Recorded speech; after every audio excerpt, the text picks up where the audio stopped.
Minhas senhoras e meus senhores, não venho ao Porto em qualidade oficial há cerca de 15 anos. Neste espaço de tempo, tenho, no entanto, sentido muita vez, mirando-a de além rio, a estranha fascinação da urbe, na força e na severidade do lugar onde se alcandora, na majestade do Douro que a estreita e a abraça, nas tradicionais qualidades de trabalho e honestidade da sua gente. Conheço alguma coisa dos seus problemas.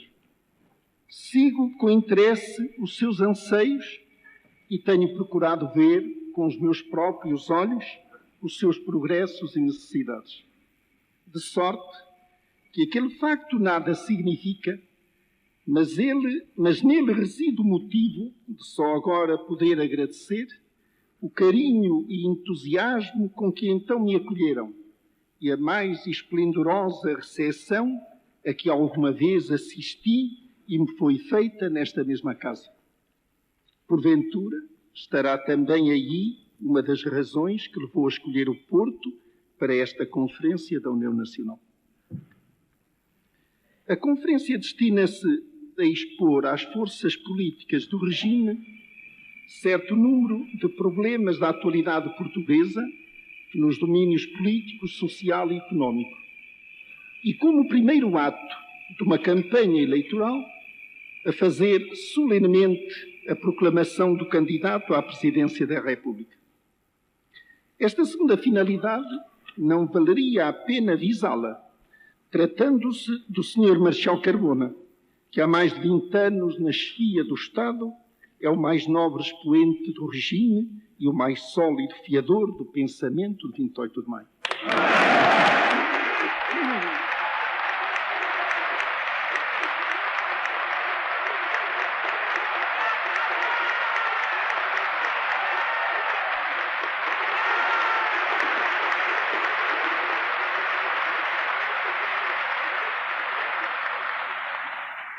Ela não traduz mesmo fielmente a realidade, porque, de facto, a próxima eleição presidencial não se limita a escolher um dentre dois candidatos, mas, pela força das coisas, a escolher um dentre dois regimes.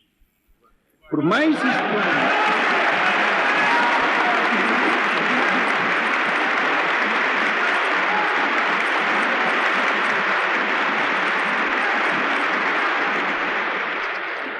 Por mais estranho que o caso se apresente, por mais objeções que possam levantar-se a esta atitude, por mais contrário a princípios elementares da estratégia, nós vamos desta vez, e por uma vez, aceitar a luta no terreno marcado pelo inimigo.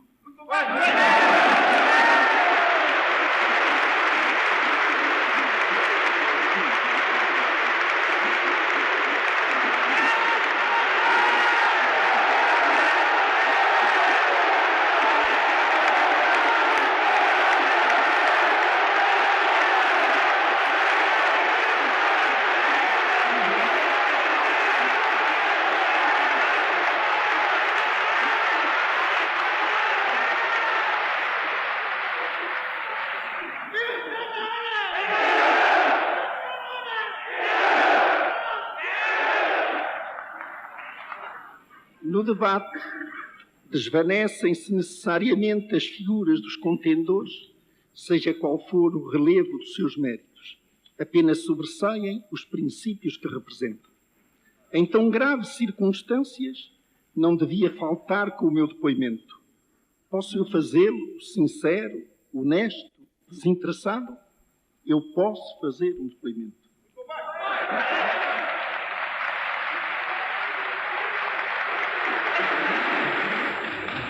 Devo à providência a graça de ser pobre. Sem bens que valham, por muito pouco estou preso à roda da fortuna. Nem falta me fizeram nunca lugares rendosos de riquezas, ostentações.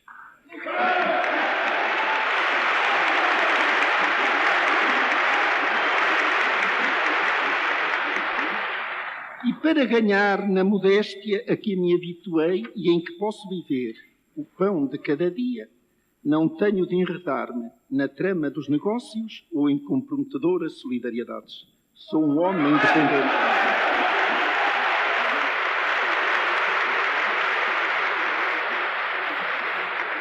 Nunca tive os olhos postos em clientelas políticas, nem procurei formar partido que me apoiasse, mas em paga do seu apoio me definisse a orientação e os limites da ação governativa. Nunca lisonjeei os homens ou as massas, diante de quem tanto se curvam no mundo de hoje, em subserviências que são uma hipocrisia ou uma abjeção.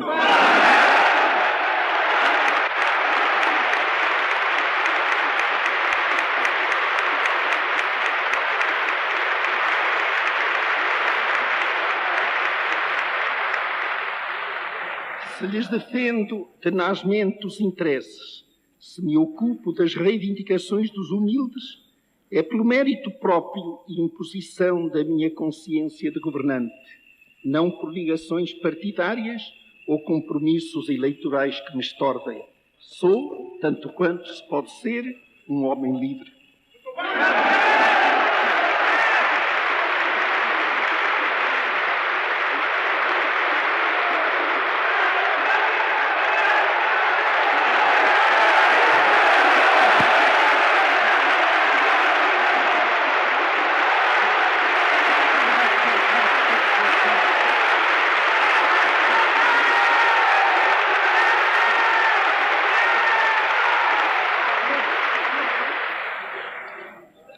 Jamais empreguei o insulto ou a agressão, de modo que homens dignos se considerassem impossibilitados de colaborar.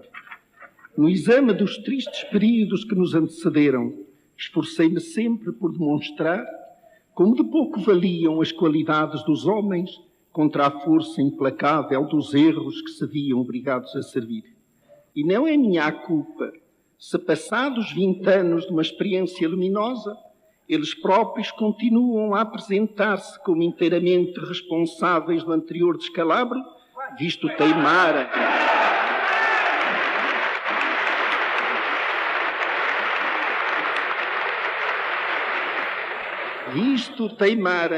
Em proclamar a bondade dos princípios e a sua correta aplicação à nação portuguesa. Fui humano. Penso ter ganho, graças a um trabalho sério, os meus graus académicos e o direito a desempenhar as minhas funções universitárias. Obrigado a perder o contacto com a ciência que cultivava, mas não com os métodos de trabalho, posso dizer que as reencontrei sob o ângulo da sua aplicação prática. E folheando menos os livros, esforcei-me em anos de estudo, de meditação, de ação intensa, por compreender melhor os homens e a vida. Pude esclarecer-me. Não tenho ambições. Não desejo subir mais alto. E entendo que no momento oportuno deve outrem vir ocupar o meu lugar para oferecer ao serviço da nação maior capacidade de trabalho, de rasgar novos horizontes,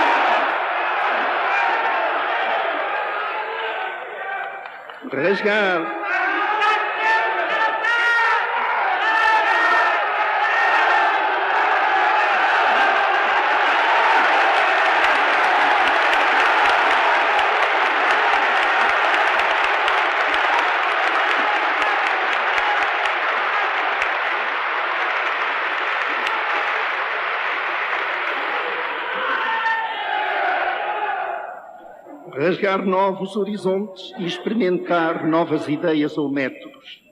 Não posso envaidecer-me, pois que não realizei tudo o que desejava, mas realizei o suficiente para não se poder dizer que falhei na minha missão.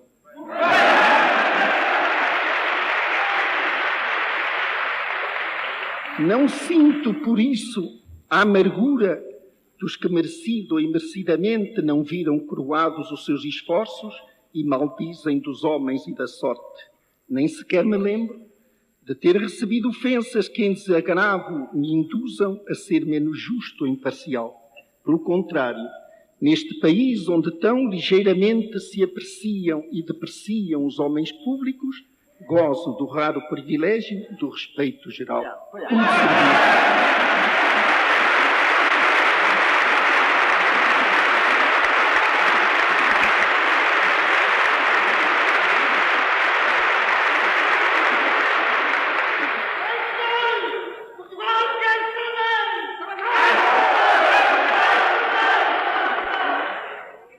Conheci chefes de Estado e príncipes e reis e ouvi descretear homens eminentes de muitas nações, ideologias e feições diversas sobre as preocupações do governo, os problemas do mundo ou as dificuldades dos negócios.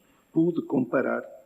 E assim, sem ambições, sem ódios, sem parcialidades, na pura serenidade do espírito que procura a verdade e da consciência que busca o caminho da justiça, eu entendo que posso trazer ao debate um depoimento sincero e, se não convincente, ao menos vivido e desinteressado.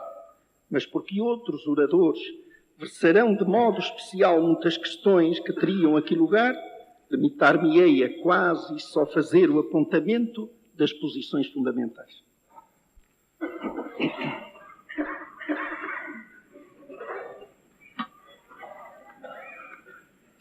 Falo só de Portugal e para portugueses. Pelo que a primeira realidade política a considerar neste debate é a nação e o que a nação representa para o regime. Questão talvez ociosa em tempos de unidade espiritual. Hoje, questão primacial sobre que do outro lado se não podem tomar com unanimidade as posições que temos afirmado sempre. Possivelmente, para alguns, associação transitória ou permanente de interesses materiais, a nação é para nós, sobretudo, uma entidade moral que se formou, através de séculos, pelo trabalho e solidariedade de sucessivas gerações, ligadas por afinidades de sangue e de espírito, e a que nada repugna crer esteja atribuída no plano providencial uma missão específica no conjunto humano. Só esse peso do sacrifício sem conta, da cooperação de esforços, da identidade de origem, só esse património coletivo, só essa comunhão espiritual, podem moralmente alicerçar o dever de servi-la e dar a vida por ela. Tudo pela nação, nada contra a nação, só é uma divisa política na medida em que não for aceite por todos. E de facto não é. O comunismo soviético, multiforme na sua identidade doutrinal, perfilha o nacionalismo na Ásia e o internacionalismo na Europa.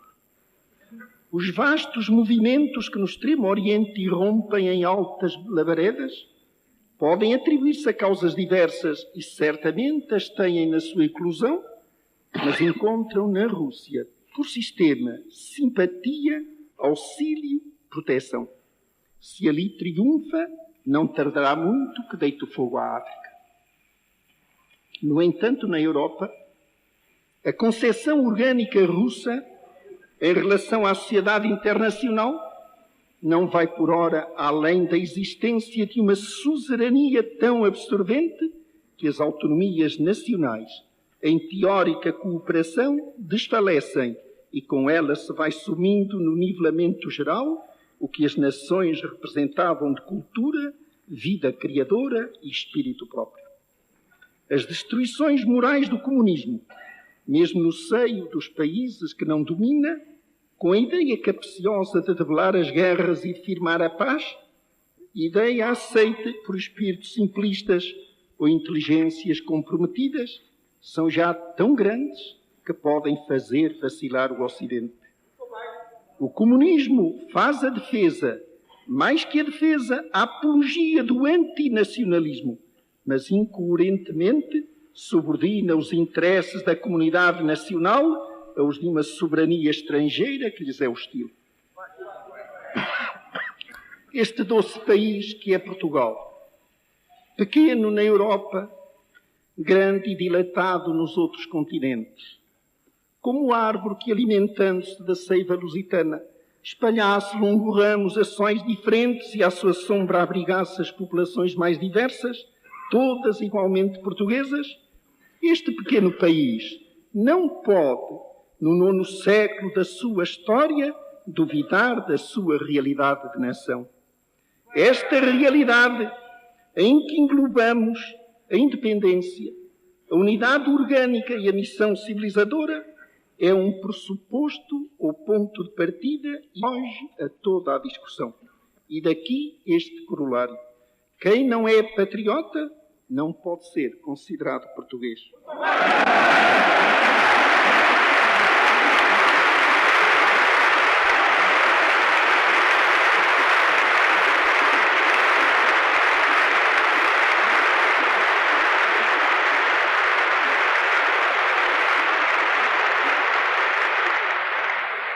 Gostaria de saber se da oposição o problema pode ser definido em iguais termos. O agregado nacional tem necessidades que hão de ser definidas e satisfeitas através do Estado, que é a sua organização política. A ordem não é produto espontâneo das sociedades, mas filha da inteligência e da autoridade. Esta exerce por intermédio de vários órgãos especializados e todos nobres e indispensáveis na sua função. Mas não pode haver dúvidas de que o verdadeiro fulcro da autoridade, o centro propulsor de um Estado, a medida da sua eficiência e poder, encontram-se no governo. Não há Estado forte onde o governo não é. A função de governo assemelha-se a uma função de selecionização e de síntese, porque lhe é necessário interpretar as aspirações nacionais, averiguar da sua profundeza e conveniência, determinar dentre as possíveis a melhor solução dos problemas e integrar esta no quadro dos princípios gerais que informam a ação governativa. A ação desenvolvida será tanto mais lata quanto maior for a homogeneidade de pensamento, de doutrina, de moral política que se encontra no governo. E será tanto mais fácil e eficaz quanto mais elevado for o grau da unidade nacional. Até aqui não deve notar-se divergência de vulto com os inimigos do regime. A divergência surge. Nós tocamos aí um problema básico quando se procura definir onde deve colocar-se o que chamaremos, fora de todo o rigor científico, mas de maneira compreensiva, a sede da autoridade dominante. A ruptura do equilíbrio mais bem concebido é sempre possível e importa a designação da entidade arbitral. A tendência nos regimes parlamentares é para localizar a sede da autoridade dominante numa Assembleia eleita por votos de tipo individualista e base partidária. A sequência lógica dos acontecimentos tem visto passar esta autoridade da Assembleia para os grupos parlamentares, destes para os partidos, dos partidos para os respectivos diretórios, destes para o eleitorado anónimo em último recurso. A experiência demonstra que de escalão em escalão o poder se degrada, se dissolve e que o governo ou não é possível ou não é eficaz. Quando as dificuldades se acumulam, a desordem cresce, a carência da autoridade torna a vida social precária e as próprias liberdades políticas se transmudam em licença geral e levam-se do país vozes a reclamar um governo que governe. Costuma ser o fim de um processo, mas parece que era por aí que se devia ter começado. Haver um governo que governe.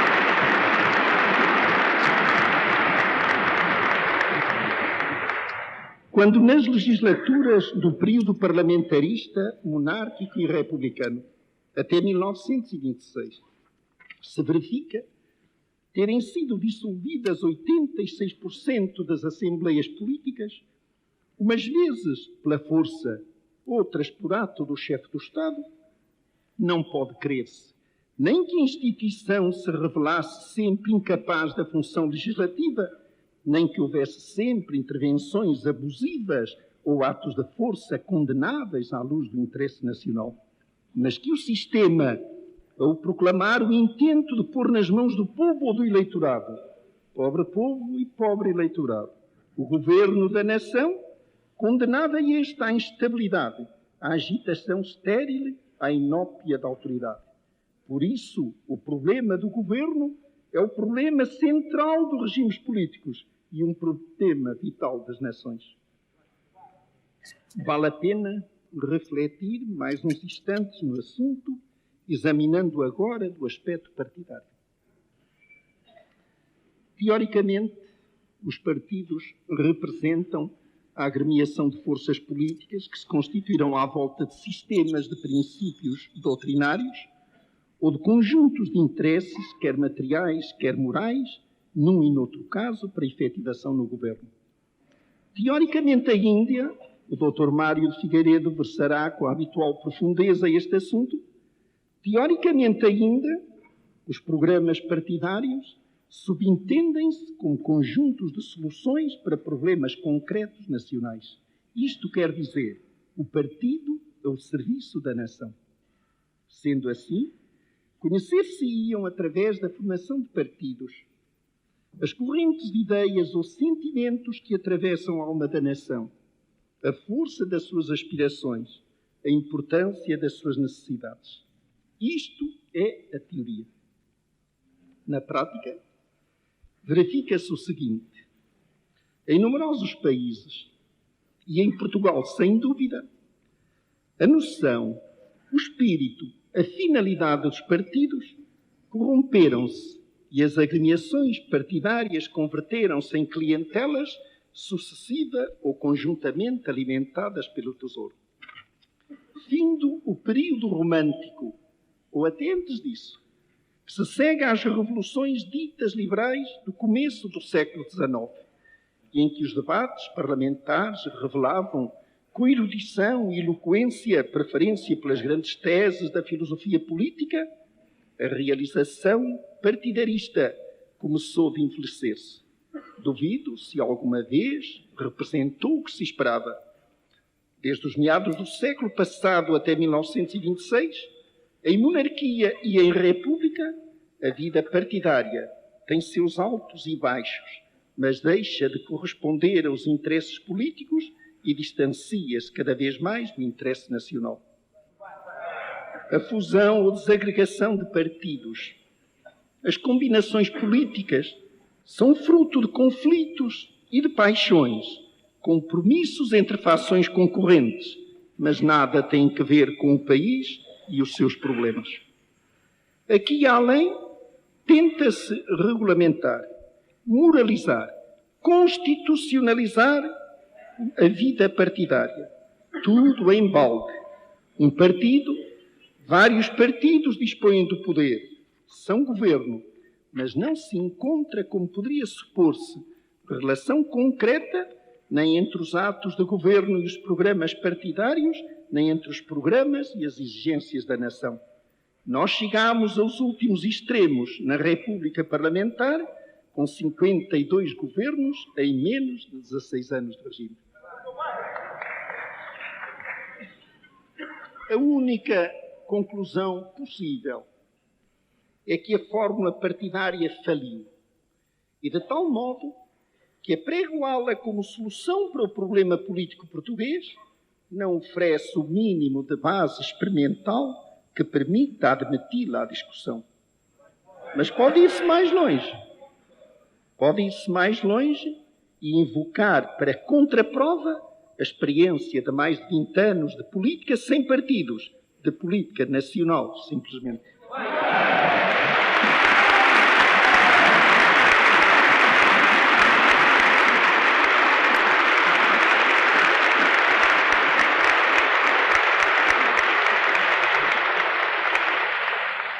O espírito de partido corrompe ou desvirtua o poder, de forma a visão dos problemas do governo, sacrifica a ordem natural das soluções, sobrepõe-se a um interesse nacional, dificulta, se não impede completamente, a utilização dos valores nacionais para o bem comum.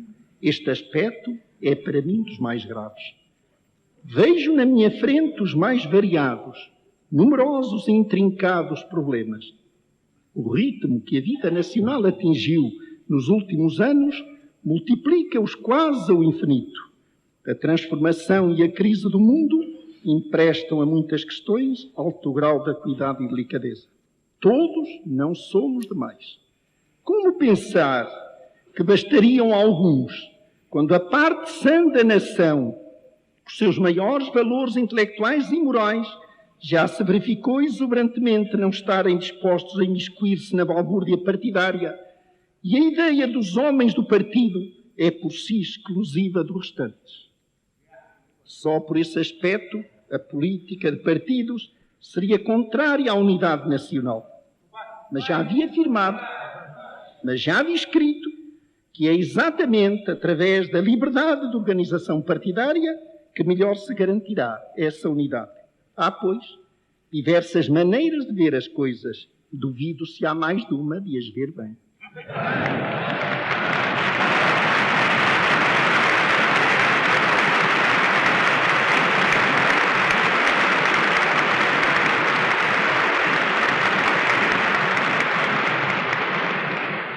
A experiência portuguesa foi tão concludente e o último século tão desastroso.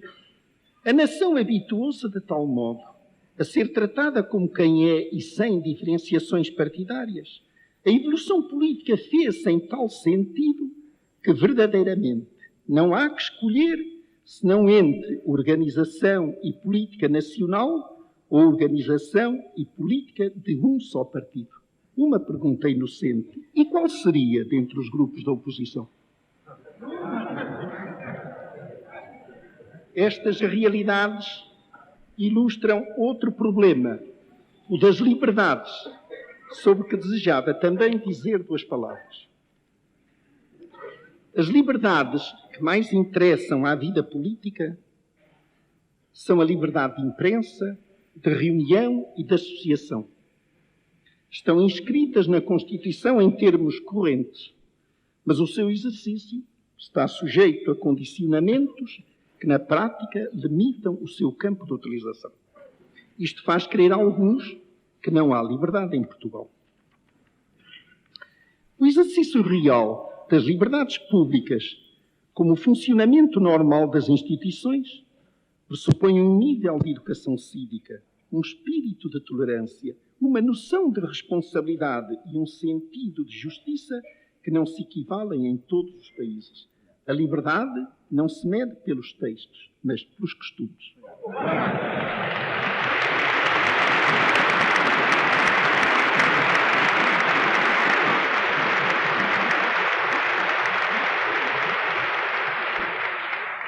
O sistema partidário vigente de 1910 a 1926 propunha-se, sem dúvida, conceder liberdade de associação. E à sombra dela e das leis vivia nesta mesma cidade a Associação Católica. Uma noite em que ali falei sobre o equívoco que então me parecia existir entre a democracia e a Igreja, juro que não pelo reflexo das minhas palavras, de modo algum incendiárias, mas pelo favor dos defensores da liberdade, não é verdade, Cerqueira Gomes? Esvaziaram estes de todo o recheio útil a sede da instituição. Salvo e indemne daquela prova, tive ocasião de admirar na rua com que zelo a polícia guardava as pernas das cadeiras. Havia o direito de reunião, sem dúvida. Mas ao iniciar-se um comício no claustro da Sé Nova de Coimbra, para levar ao governo respeitoso protesto contra a secularização de São João de Almedina, mal o primeiro orador dissera algumas palavras, não é verdade, Nosolini? Logo grupos de liberais invadiam o local e desfaziam a reunião. Surpreendi-me então ao ver num dos grupos o meu sapateiro, que com igual proficiência se propunha a molgar-nos as costelas e consertar-nos as botas.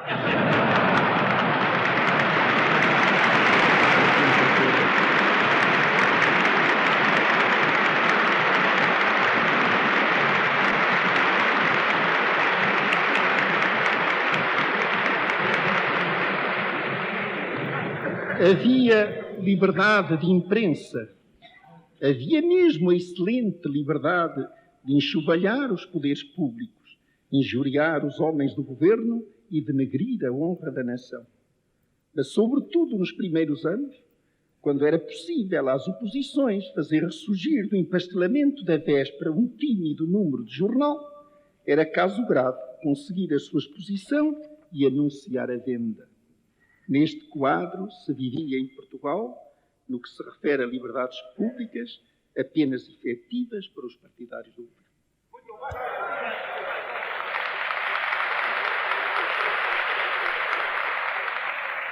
As limitações atuais às liberdades enunciadas acima provêm de duas fontes consagradas pelas leis ou pela interpretação corrente. Haver casos em que o seu exercício depende da autorização, haver outros em que a autorização não será mesmo concedida. O sistema não é perfeito e pode dar a impressão, inclusive a pessoas de boa fé, de que a liberdade que usufruem não é um direito, mas uma concessão facultativa da autoridade pública. Não defendo, por isso, as coisas como se encontram atualmente. Precisam de ser reformadas, mas justifico as cautelas que tem sido necessário tomar.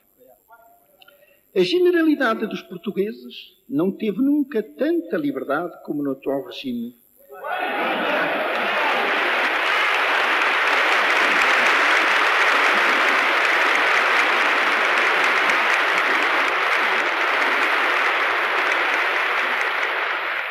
Porque, nos limites em que se concede, é igual para todos e efetivamente garantida. Assim se compreende que a vida associativa se tenha multiplicado e intensificado e que não se verifiquem entraves visíveis à vida corrente dos portugueses. Simplesmente, a associação para a política partidária, as reuniões para a política partidária, a imprensa para a política partidária sofrem limitações, coerentemente com a pretensão de curar do partidarismo doentio que a degradava a sociedade portuguesa.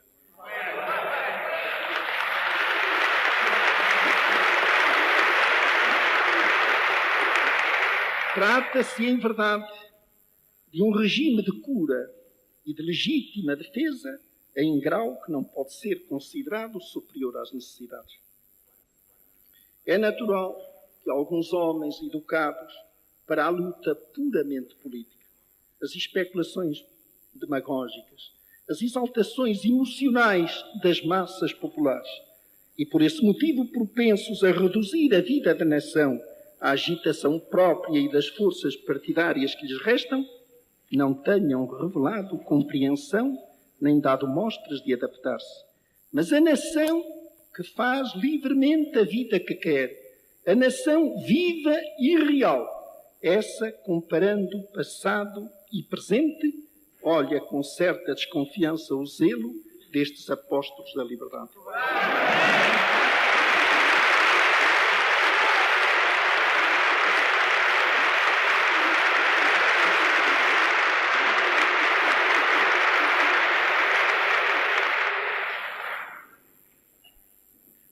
Portugal nasceu à sombra da Igreja e a religião católica foi desde o começo elemento formativo da alma da nação e traço dominante do caráter do povo português.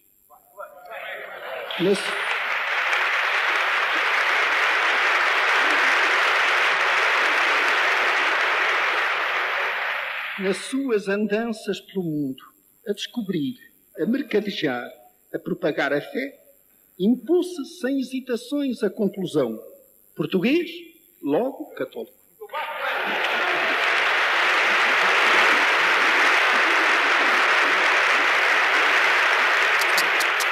tiveram o restrito significado de lutas políticas e não de questão religiosa, os decídios dos primeiros séculos entre os reis e os bispos e os que mais tarde envolveram os governos e a cúria. Na nossa história, nem heresias nem cismas, apenas vagas superficiais, que se atingiam por vezes a disciplina, não chegavam a perturbar a profunda tranquilidade da fé. A adesão da generalidade das consciências aos princípios de uma só religião e aos ditames de uma só moral, digamos, a uniformidade católica do país, foi assim, através dos séculos, um dos mais poderosos fatores de unidade e coesão da nação portuguesa.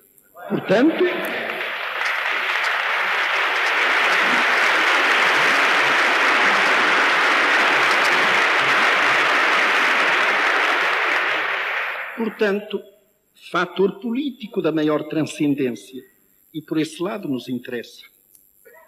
Em virtude daquela mútua incompreensão a que aludira Garrett, nós não compreendemos o frade. O constitucionalismo recém-nascido destruiu as ordens religiosas e, com esse golpe, não só diminuiu o potencial humano do apostolado, mas as riquezas afetas ao serviço religioso e às obras de assistência. Prudentemente, de certo, para que nem tudo se perdesse, alguns bens apareceram transferidos para o património do Estado e dos políticos. Mas a Igreja sofreu com um empobrecimento, que aliás é o menos, e através das restrições do princípio associativo, o mais duro golpe do século. E pode dizer-se que não mais se refez. A consequente baixa cultura católica do povo não teve, nos nossos dias, senão um equivalente na incultura religiosa da massa dos dirigentes.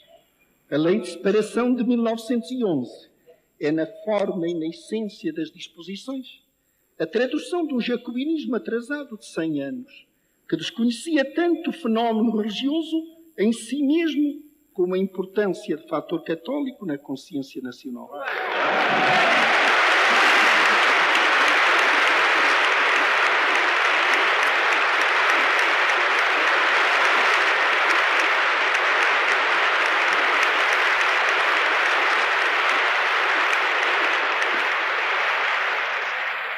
A mesma possibilidade da existência das missões católicas no ultramar, que mais tarde se admitiu, foi pelo seu cunho de transigência e pela inópia de meios a confirmação de que era adversa à finalidade geral. Numa Europa em que, à parte da Espanha e porventura a Itália, perdera a unidade da fé, mas em que a liberdade religiosa estava legalmente assegurada, o Estado português atribuiu-se aqui um fim teológico negativo, desenraizar o catolicismo da alma do povo em algumas gerações. E lá se foi o resto dos bens.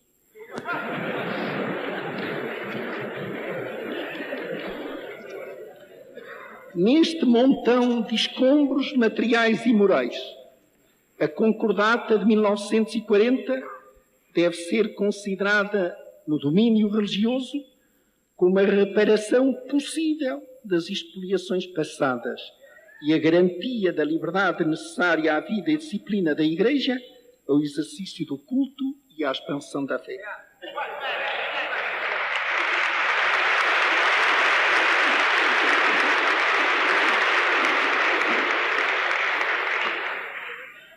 Mantendo o princípio da separação como mais consentâneo com a divisão dos espíritos e a tendência dos tempos, ela dá à Igreja a possibilidade de se reconstituir e mesmo de vir a recuperar, por tempos, o seu ascendente na formação da alma portuguesa. Sob o aspecto político, a Concordata pretende aproveitar o fenómeno religioso como elemento estabilizador da sociedade e reintegrar a nação na linha histórica da sua unidade moral. Ora bem, a Igreja não pode tomar posição neste debate. Mas os católicos não podem manter-se indiferentes às suas consequências.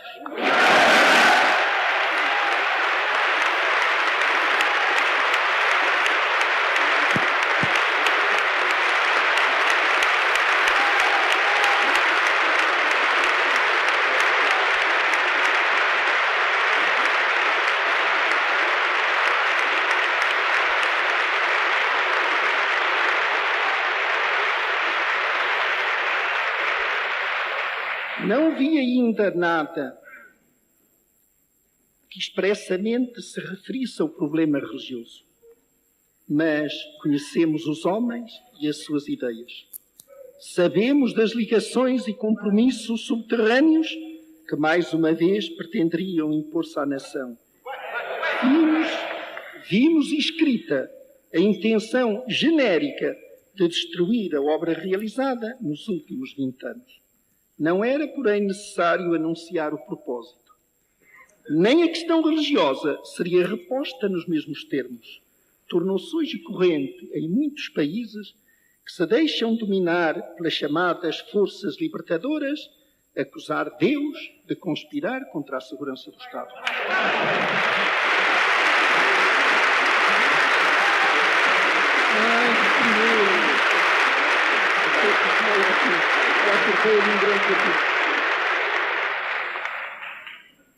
Como as outras nações, Portugal não vive isolado no mundo. Tampouco poderia lograr. As relações que mantém, a colaboração que presta, os apoios de que dispõe, derivam em parte da sua índole e do conceito da vida internacional, e no mais, da extensão e natureza dos interesses a defender como agregado político autónomo. Os interesses mesmos de ordem moral, sobretudo para as pequenas potências, circunscrevem-se ou definem-se num espaço determinado. E isto quer dizer que se a política internacional se prende, por um lado, às exigências da civilização, é, por outro, determinada por fatores geográficos dominantes. Eu não suponho que entre o regime atual e o que passou e se desejaria fazer reviver agora, haja, no que respeita aos princípios morais da ordem internacional, grandes diferenças. Todos nos declararemos amigos da paz, prontos à colaboração entre as nações, sem dependência de regimes ou de ideologias, dispostos a fazer decidir, por meio da arbitragem, os litígios internacionais. Em princípio, está certo. Mas as aplicações práticas, a solução dos problemas concretos, pode variar ao infinito e arrastar as mais graves consequências. Vou referir-me apenas a um ponto: a admissão nas Nações Unidas e as relações com a Rússia. A oposição dá às duas questões sentido e alcance interno, e nada está mais longe da realidade dos factos, nada se concebe mais contrário aos interesses da nação portuguesa.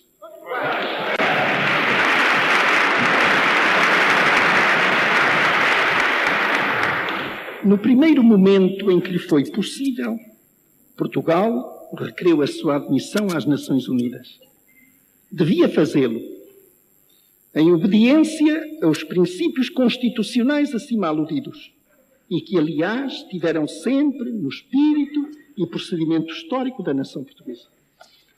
Isto não representa, de modo algum, ato de fé na consistência da organização e na sua eficiência prática, nem esperança de interesse direto ou indireto na admissão. É sim e apenas a homenagem devida a um pensamento generoso. Ainda que no presente momento e no estado de espírito do mundo, vagamente ingênuo, é a concordância com o ideal de paz ou de confraternização geral dos povos, ainda que se verifique longínquo e impossível de atingir. Não temos retirado a candidatura por dois motivos. Primeiro, porque os nossos deveres subsistem, mesmo se outros não cumprem o seu. Segundo, porque nos é agradável ver a Rússia violar a carta de cada vez que se nos opõe.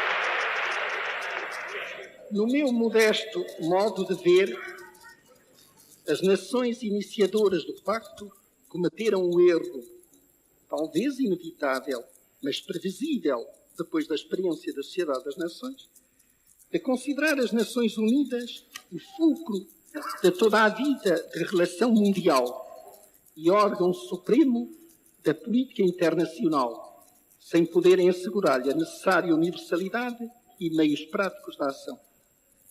Destas esperanças e de desmedida ambição, derivou outro erro, a política de fazer ingressar e tornar dependentes da ONU todas as organizações e formas de colaboração internacional existentes, sem saber como garantir a participação dos Estados, mesmo os não considerados membros das Nações Unidas.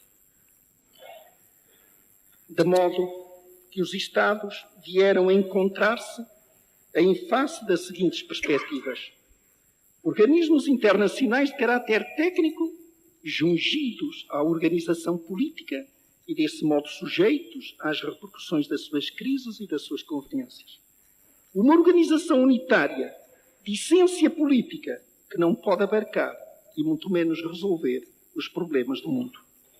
Desta verificação se deduziu já, e ainda bem, a necessidade de, sem contrariar a organização abertamente, começar a fazer-se a desarticulação de problemas fundamentais, com os de defesa e os de reabilitação económica, para os tratar em bases regionais ou de mais estreitas afinidades de interesses ou civilização do que as que podiam encontrar-se numa Europa universal e até independentemente de se pertencer ou não às Nações Unidas.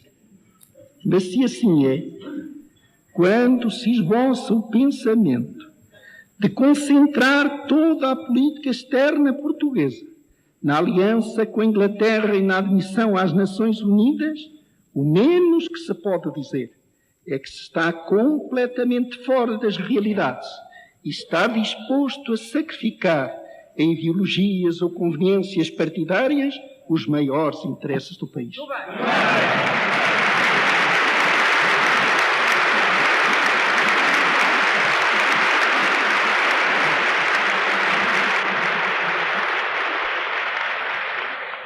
É, por outro lado, ilusório pensar que podem ter resultado útil os esforços empregados por alguns inimigos do regime, no sentido de criar condições internas que permitam a admissão de Portugal nas Nações Unidas, mesmo porque, além do mais, o problema não é esse.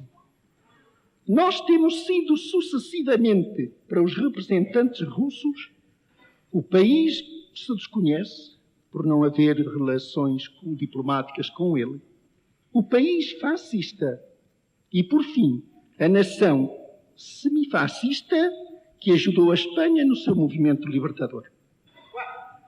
Mas quando o Tribunal de Justiça Internacional decidiu não poder fundamentar-se a exclusão de qualquer país, senão em razões constantes da Carta, os delegados russos foram então inteiramente francos.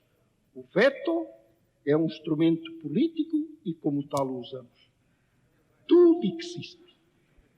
De modo que ressuscitar a Constituição de 1911, com o seu partidarismo tumultuante, restabelecer mesmo relações diplomáticas com a Rússia, tudo é para aquele efeito inoperante.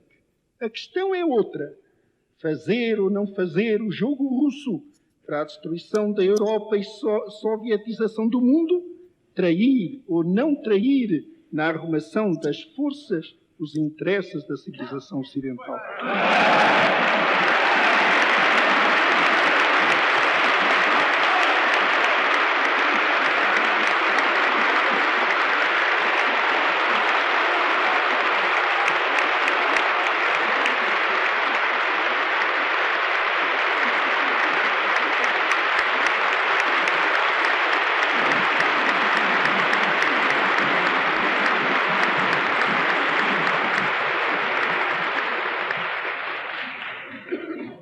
Embora convencido de que a política se faz muito com o sentimento e pouco com a razão, eu não podia deixar de apelar hoje, sobretudo, para a inteligência dos portugueses, tratando-se de problemas de tão alta importância e que seria desastroso confiar ao jogo das paixões. Não há regimes eternos, não há regimes perfeitos, não há regimes universais. Não há regimes eternos, mas há regimes estáveis e instáveis. Não há regimes perfeitos, mas há os que servem e os que desservem as nações. Não há regimes universais, mas há os que consideram e outros que desconhecem a particularidade das circunstâncias e a universalidade do fator humano. Temos de reconhecer que não alcançamos ainda soluções satisfatórias para todos os problemas constitucionais do regime. E só por esse motivo este deve admitir reformas mais ou menos vastas. E isto é uma questão. Outra é saber se está sujeito a revisões sucessivas o conjunto dos seus princípios e dos seus caracteres essenciais. Se isso pudesse ser, é que o regime, em vez da saudável tendência para progredir e aperfeiçoar-se, teria consagrado o princípio da sua mesma instabilidade e desenvolvido no seu seio o germe da própria destruição. Todos, porém, estarão de acordo em que este facto criaria à vida política nacional uma série de crises lamentáveis sempre que se devesse recorrer ao eleitorado. Os que, tendo servido nas organizações políticas do passado, têm persistido em não dar ao país a sua colaboração de homens públicos através da atual situação política, só pensam no retorno à livre organização dos partidos. E não há dúvida que o excessivo recurso ao eleitorado de tipo individualista lhes permite alimentar esperanças de regressão. Mas não há também dúvida de que por tal caminho se assistiria de novo à agitação e fragmentação partidária, à mesma desordem parlamentar, à mesma instabilidade governativa, à mesma impotência constitucional ou efetiva do chefe do Estado. E esta seria ainda a melhor hipótese. Não, o regime não tem de destruir-se, tem de completar a sua evolução. E a crise atual patenteia a todos essa necessidade. Não tem de admitir ou enxertar na sua estrutura os princípios contrários, mas desenvolver a aplicação dos próprios. E não devendo ser precipitada, essa evolução terá de realizar-se sem paragens e sem hesitações. Pelo menos, deverá ser esta a última vez em que é tecnicamente possível um golpe de Estado constitucional.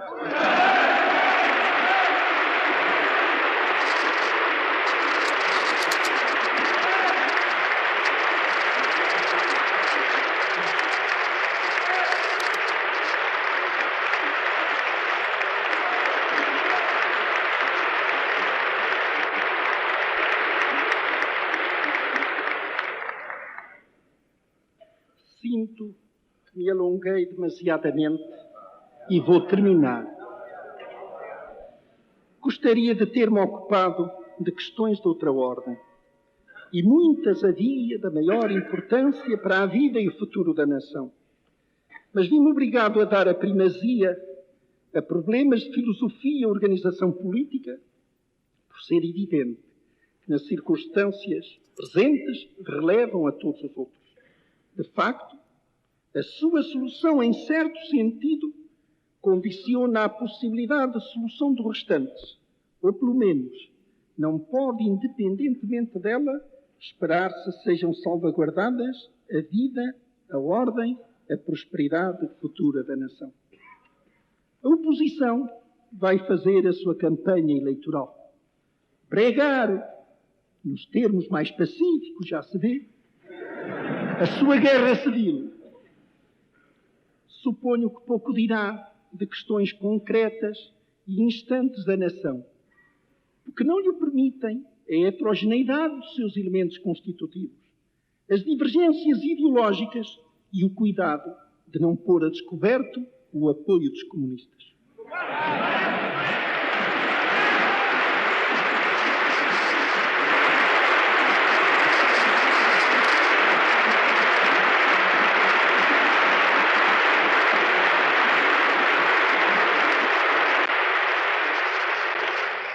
vai, por isso, insistir especialmente na campanha da liberdade, como único ponto possível de acordo, aliás, provisório. Da liberdade esperará que desabrochem depois e espontaneamente a ordem, a prosperidade, as soluções práticas dos problemas. Sendo assim, revelará que está ultrapassada pelas ideias e realidades do nosso tempo e pertence, sombras vagas e errantes, a um passado que não pode ressuscitar.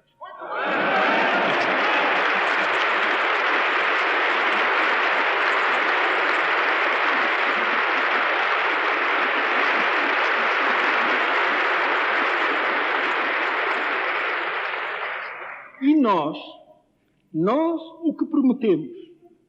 Nada. Senão, partindo do muito que fizemos, realizar o muito mais que temos ainda que fazer. E sacrificando os caprichos dos homens algum tempo precioso, esperamos que passe o aguaceiro para continuar.